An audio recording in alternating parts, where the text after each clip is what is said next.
महिमा, अब भी समय है, ज्यादा देर नहीं हुई है। वंश को चलाने के लिए लड़का ही जरूरी होता है। लड़कियों का क्या है, वो तो पराया धन होती है। एक ना एक दिन तेरी बेटी दृष्टि भी अपने ससुराल चली जाएगी। फिर बुढ़ापे में कौन तुम्हारा सहारा बनेगा, कभी सोचा है तुमने?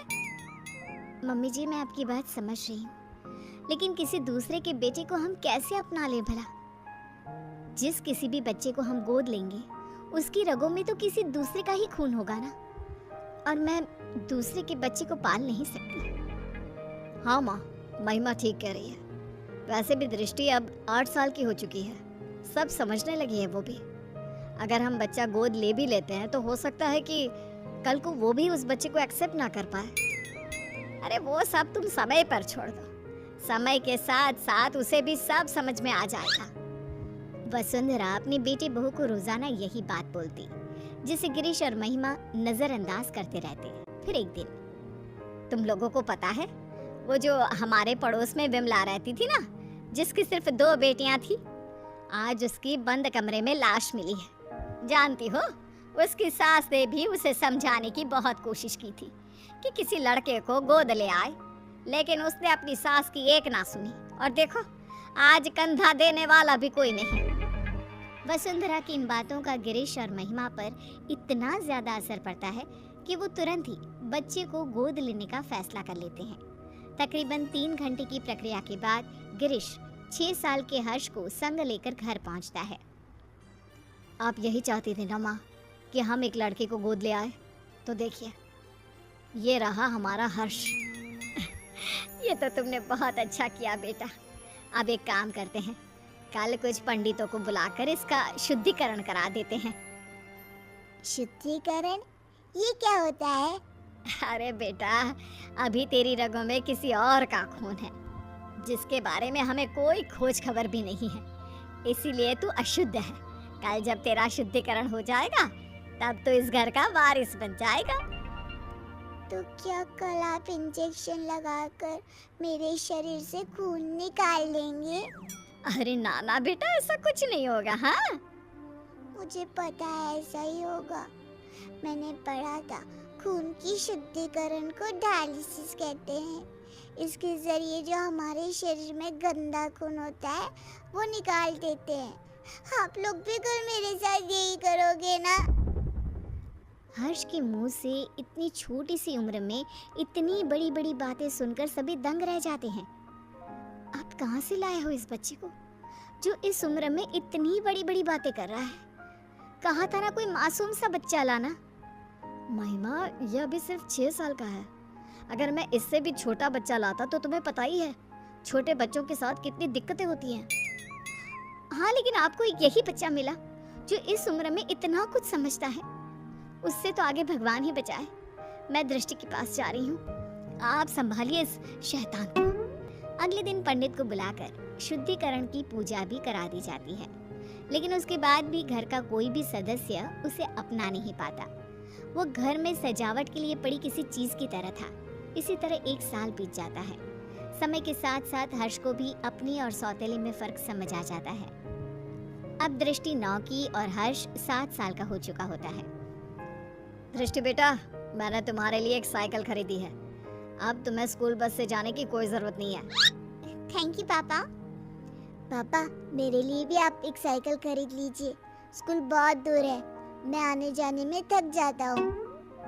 अगर स्कूल इतना ही दूर है तो कल से जाने की कोई जरूरत नहीं है, घर पर बैठ जा। मेरे पास इतने पैसे नहीं कि अब तुझे भी साइकिल खरीद कर दे सकूं। हर्ष मुंह लटकाकर वहां से चला जाता है। तुम लोग क्यों उसे अपना नहीं पा रहे हो? आखिर कब तक ऐसे ही उसके साथ सौतेलापन का व्यवहार करते रहोगे? दृष्टि की तरह अब वो भी तुम लोगों का बेटा है। बुढ़ापे में वही तुम्हारा सहारा बनेगा। माँ प्लीज, आपके कारण ही हम इस लावारिस को उठाकर घर लाए हैं। इससे आगे हम और कुछ नहीं कर सकते। ऐसा तो तुम उसकी जिंदगी बर्बाद कर रहे हो बेटा। अगर आपको ऐसा ही लगता है तो छोड़ आइए इसे वहीं जहाँ से ये आया था। तुम्हारे अंदर की इंसानियत कहाँ मर गई? जब से आया है तब से लेकर आज तक तुमने उसे कभी एक बाप का प्यार नहीं दिया। जरा सा भी तरस नहीं आता तुम्हें उस पर। माँ प्लीज, ये सब बातें आप मुझसे ना ही करो तो बेहतर होगा। 2 दिन बाद आज हर्ष बहुत खुश होता है और उछलते हुए अपनी माँ के पास आता है। माँ, मेरा रिजल्ट आ गया। देखिए, मैंने अपनी पूरी क्लास में टॉप किया है। तुम मुझे क्यों माँ बुला रहा है? मैं तेरी माँ नहीं हूँ, समझा? अरे क्यों डांट रही है बच्चे को? माँ ही तो है तू उसकी। सगी माँ नहीं हूँ मैं इसकी, जो ये इस तरह बार बार मुझे माँ माँ बुलाता रहता है। ये सगी माँ कौन होती है? क्या माँ भी कभी सगी और पराई होती है? लो, फिर शुरू हो गया। माँ जी, आपने ना इसे बहुत सर पर चढ़ा रखा है। अब आप ही संभालिए इसे। दृष्टि स्कूल से आती ही होगी, मुझे उसके लिए खाना भी बनाना है। इतना कहकर महिमा वहाँ से चली जाती है। दादी, कोई मुझे प्यार क्यों नहीं करता? सब दीदी से ही क्यों प्यार करते हैं? अरे ना ना बेटा, ऐसी कोई बात नहीं है। दृष्टि बड़ी है ना, इसलिए बस सबको उसकी फिक्र लगी रहती है। फिक्र और प्यार दोनों में अंतर होता है दादी। मम्मी पापा ना तो मेरी फिक्र करते हैं और ना ही मुझसे प्यार। 7 साल के बच्चे की ये बातें सुनकर वसुंधरा खामोश खड़ी रह जाती है। उसे समझ में नहीं आता कि वो बोले भी तो क्या।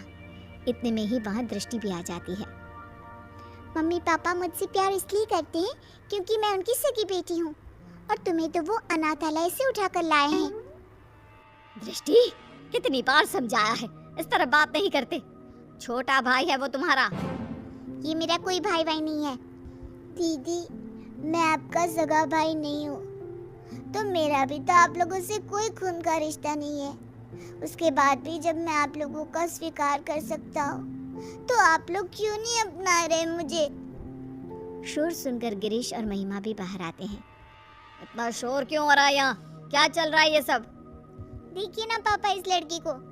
क्यों रे हर्ष, आप कौन सा ज्ञान झाड़ रहा है तू? मैंने तो बस छोटा सा सवाल ही पूछा था दीदी से। अगर उनके लिए मैं कोई गैर हूँ, तो आप कौन से मेरे सगे हैं? उसके बाद भी जब मैं आपको अपने जन्मदाता की जगह दे सकता हूँ, तो आप लोग ऐसा क्यों नहीं कर सकते? हर्ष के इन सवालों से पूरे घर में सन्नाटा छा जाता है। वसुंधरा अपने आंसू पोंछते हुए गिरीश और महिमा से सवाल करती है। अब क्यों चुप हो तुम लोग? जवाब दो ना इस बच्चे के सवाल का। हर्ष के सवालों का किसी के पास कोई जवाब नहीं होता। गिरीश और महिमा बिना कुछ बोले अपने रूम की तरफ चले जाते हैं।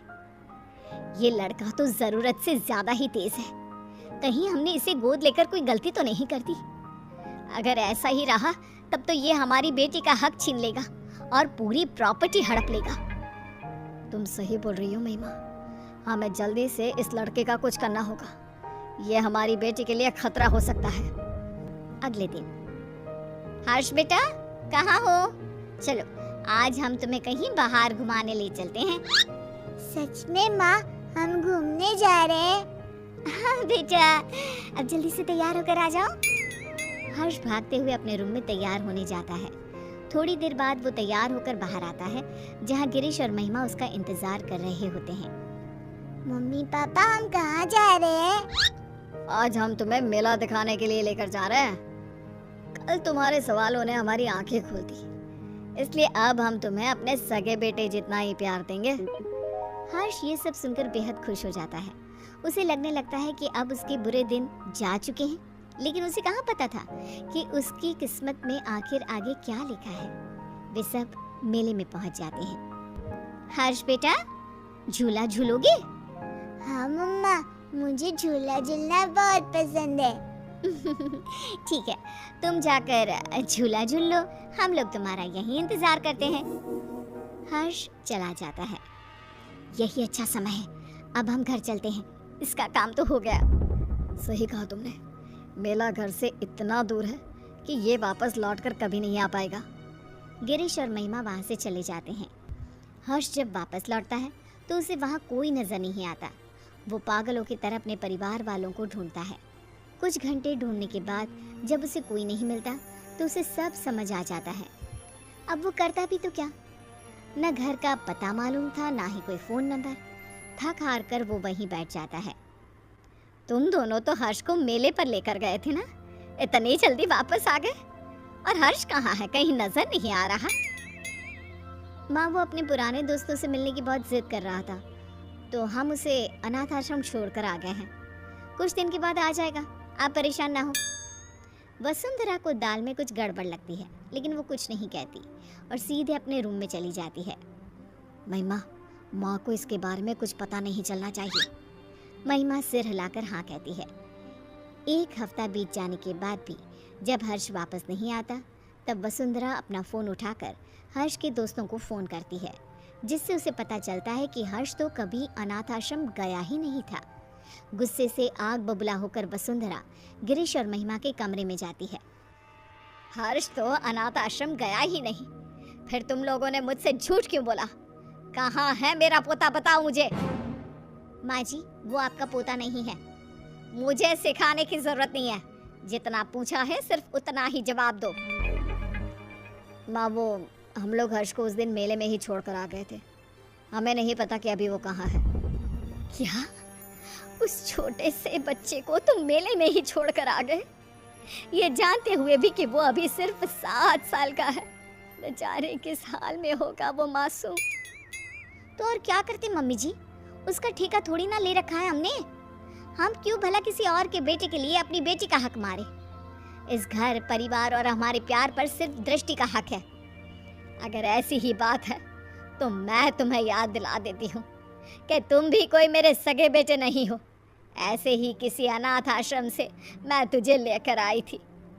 अगर उस समय मैं भी यही करती तो आज तुम भी दर दर की ठोकरें खा रहे होते।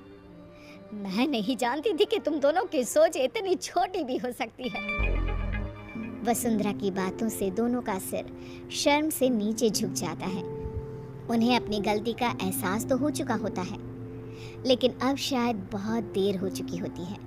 दोनों हर्ष को ढूंढते हुए उसी मेले की तरफ पहुंच जाते हैं, लेकिन वहां उन्हें सिवाय सन्नाटे के कुछ नजर नहीं आता। अगले दिन गिरीश और महिमा फिर से उसी मेले में हर्ष को ढूंढने जाते हैं। क्या हुआ साहब, किसी को ढूंढ रहे हो क्या? कुछ दिन पहले हमारे साथ एक बच्चा आया था ना, जिसने झूला भी झूला था। आपने उसके बाद से कहीं देखा उसे?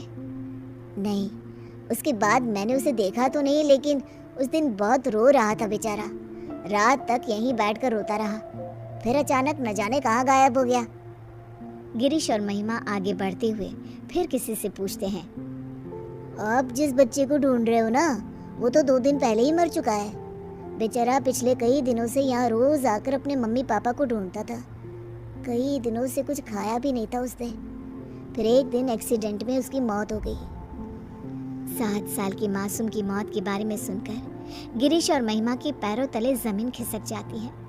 उनकी घटिया सोच आज एक मासूम की मौत की वजह बन चुकी थी। क्या गिरीश और महिमा का एक 7 साल के बच्चे को लेकर ऐसा बर्ताव उचित था? गोद लिए हुए बच्चे को अपनाने के बाद भी आखिर क्यों उन पर सौतेले और अनाथ होने का टैग लगा दिया जाता है? क्या सिर्फ खून के रिश्ते ही रिश्ते होते हैं? दिलों के रिश्तों का कोई वजूद नहीं होता?